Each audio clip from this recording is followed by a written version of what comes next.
32 নম্বরের প্রতিশোধ আমরা নেব। বাংলাদেশের প্রতিটা ঘরকে 32 নম্বরে পরিণত করো। নীরবতার সময় শেষ, জেগে উঠো বাংলাদেশ। আজকে আমরা কসম কাটি সবাই, 32 নম্বরের প্রতিশোধ আমরা নেব এবং বাংলার স্বাধীনতার বিরোধীদেরকে নিশ্চিহ্ন করব বাংলাদেশ থেকে। আমি তোমাদের সবাইকে আরেকটি 71-এর ডাক দিচ্ছি।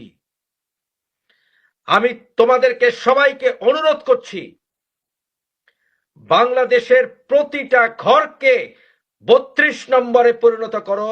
বাংলার ঘরে ঘরে দুর্গ গড়ে তুলো।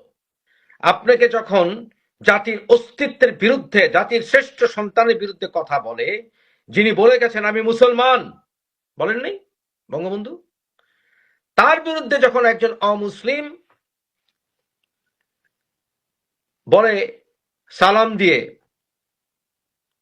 ইতিহাস মুছে ফেলতে হবে, তার 32 নম্বর আক্রমণ করতে হবে গান গেয়ে, আপনাদের বুঝতে হবে বিষয়টা কি।